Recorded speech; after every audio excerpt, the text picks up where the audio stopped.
Peut-être plusieurs Essonniens dans le futur gouvernement. L'enquête sur l'accident d'avion à Buneau-Bonnevaux et retour sur la victoire du Racing Club de Massy.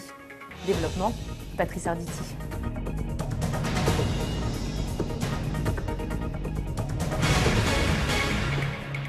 Bonsoir, deuxième tour J+3. Dans les ministères encore occupés par les membres du gouvernement, on finit les cartons, puis vont venir les jours de passation de pouvoir. Pendant ce temps, le président élu attend la semaine prochaine pour révéler le nom du Premier ministre. La composition du gouvernement sera faite dans la foulée. Et en Essonne, le département est susceptible de voir quelques-uns de ses élus obtenir un portefeuille. Outre Manuel Valls, dont l'absence dans le nouveau gouvernement serait la grosse surprise, le quotidien Le Parisien a procédé à une petite revue de détails. Vous le voyez, le journal parmi les candidats sérieux donne les noms de François Lamy, le député maire de Palaiseau, et de Jean-Vincent Placé, sénateur et conseiller général. Mais les surprises possibles seraient l'entrée dans le gouvernement de Jérôme Guedj, le président du conseil général, et de Malek Bouti, secrétaire national du PS et candidat à la députation dans la 10e circonscription, celle de Julien Drey, qui, pourquoi pas, serait également ministrable. L'Essonne, qui serait donc bien représentée. Il faut dire qu'en Île-de-France, les Hauts-de-Seine, le Val d'Oise et notre département ont particulièrement répondu favorablement à la candidature de François Hollande, alors que ces terres franciliennes avaient voté Sarkozy en 2007. Reste que, à gauche comme à droite, on ne se laisse pas aller depuis dimanche soir et que ce sont les prochaines législatives, évidemment, qui sont dans les esprits de tous les politiques. En Essonne, Nicolas Dupont-Aignan, dans une ville qui a préféré le candidat socialiste, va devoir batailler, même si, selon certains de ses proches, le positionnement personnel du maire de hier ne devrait pas se modifier. Malmené également Draveil, la ville de Georges Tron, l'ancien secrétaire d'État, sait que la perte de son siège à l'Assemblée nationale représenterait un grand symbole, d'autant que le député est le responsable UMP dans le département. Enfin, il y a le cas de Nathalie Kosciusko-Morizet, maire de Longjumeau, circonscription également symbole que celle de la ministre et porte-parole de Nicolas Sarkozy durant la campagne. Le Front National veut d'ailleurs lui faire payer son aversion pour le parti d'extrême droite en la positionnant par la voix de Bruno Gollnisch sur une liste noire, véritable liste de personnalités à battre entre guillemets. Les élections donc des 10 et 17 juin représentent un grand enjeu, mais si la gauche ne confirme pas, dans la foulée de cette présidentielle, il pourrait y avoir une nouvelle cohabitation. Alors pour ou contre cette cohabitation, c'est la question posée aux Essonniens. Je pense que ça peut être une bonne idée, oui, effectivement, puisque il faut un petit peu faire appel à toutes les sensibilités. On ne peut pas avoir un président de gauche et une chambre de droite. Ça serait très bien si ça marchait, mais bon, j'ai un peu des doutes quand même. Je ne pense pas que ce serait une bonne idée parce que d'abord, il faut qu'il y ait toujours l'opposition. Quand on voit les écarts énormes entre les projets et les programmes de la droite et de la gauche, je vois mal comment ça pourrait se passer gentiment, quoi. On est pour le rassemblement, donc je pense que ça peut être une bonne chose, oui. Non, aujourd'hui c'est impossible. Dans la mentalité qu'il y a aujourd'hui, vous avez qu'à écouter, partout il y a que... c'est des attaques, même aujourd'hui on l'attaque encore sur sa personne, je vois pas comment il peut cohabiter. Il le faut de toute façon, il faut l'impartialité, il faut que tout le monde y mette du sien, sinon on va encore à l'échec. Si ça peut aider pour la France, si ça peut aider pour quelque chose, moi je vois pas que ça serait plus mal. Voilà pour cette grande page politique. L'actualité, c'est également cette collision samedi dernier à l'aérodrome de Buneau-Bonnevaux entre un planeur et un avion à moteur qui a provoqué la mort, vous le savez, de 3 personnes, tous les pilotes chevronnés. L'accident jugé inconcevable par les coéquipiers et amis de l'association aéronautique du Val d'Essonne. Et depuis le drame, il faut bien essayer de comprendre. Audrey Coll. Pas un bruit à l'aérodrome et encore moins d'avions dans le ciel. 4 jours après l'accident qui a coûté la vie à 3 personnes, l'association aéronautique du Val d'Essonne tourne au ralenti.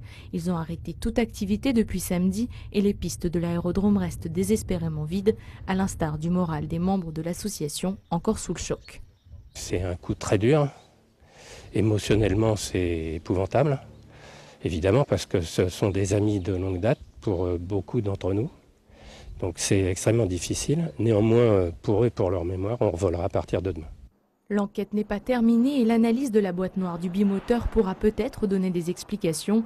Pour le moment, ce qui est sûr, c'est que le bimoteur était en vol, en attente d'une autorisation d'atterrir, et le planeur venait de décoller à l'aide d'un treuil.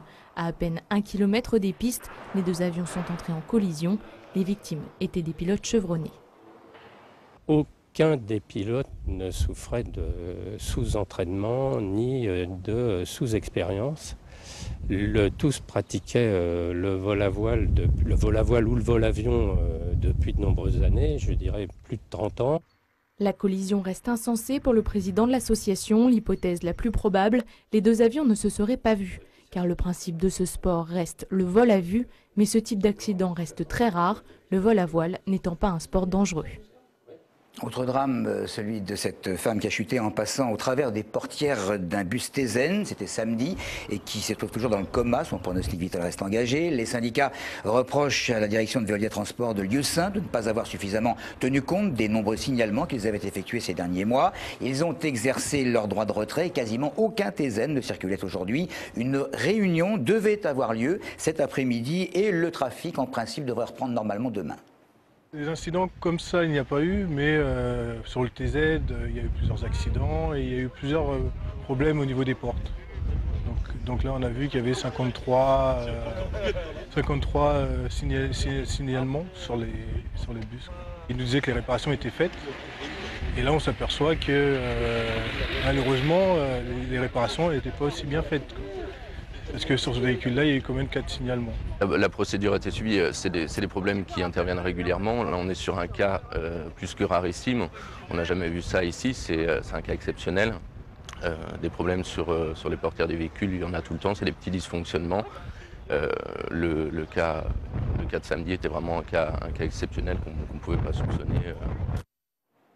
Et puis un autre mouvement de grève, celui d'une partie du personnel de Garel-Navarre dont les bus ne circulaient pas aujourd'hui. On va terminer avec le rugby, le RC Massier-Essonnes qui disputait ce week-end ses huitièmes de finale retour face à Langon. Un match à ne pas perdre, on le savait, pour les Massicois, puisqu'en cas de victoire, les hommes de Jeff Dubois avaient le droit de disputer les fameux quarts de finale face à Castanet. Retour sur une montée, on peut le dire, essonnienne avec Eric Coutard. Objectif, la victoire et la qualification pour les Massicois. En huitième de finale, retour face à Langon en Fédéral 1. Le RC Massier-Essonnes, privé de Smith et Alali, out jusqu'à la fin de la saison, devait valider son billet pour les quarts de finale. Après le match nul 19 partout de l'aller, les Essonniens ne devaient pas craindre leurs adversaires girondins. Massy va d'ailleurs marquer les premiers points de cette rencontre grâce à un drop et 2 pénalités de Barreau qui vont permettre aux Bleus et Noirs de prendre l'avantage 9-0 au bout de 15 minutes de jeu. Puis 12-3 après une nouvelle pénalité de part et d'autre. Ce sera d'ailleurs le score à la pause. Sous un déluge de pluie et un orage violent, Massy va réaliser une seconde période sérieuse, sans coquetterie. Un travail collectif propulse Stéphane Gervais vers l'embut adverse pour le premier essai de la rencontre. Le 3/4 L Massicois enterre la malédiction et inscrit enfin un essai devant la caméra de Téléson. Le premier d'une très longue série, Massy 17, Langon 3.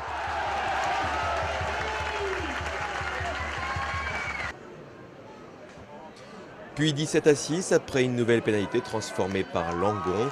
La fin de match sera une formalité pour les nageurs massicois devenus spécialistes de la brasse. Un nouvel essai, une pénalité vont offrir la qualification aux Massicois pour les quarts de finale. Les Essonniens se rendront la semaine prochaine à Castanet avant de recevoir cette équipe dans 2 semaines à Massy. L'aventure vers la Pro D2 continue.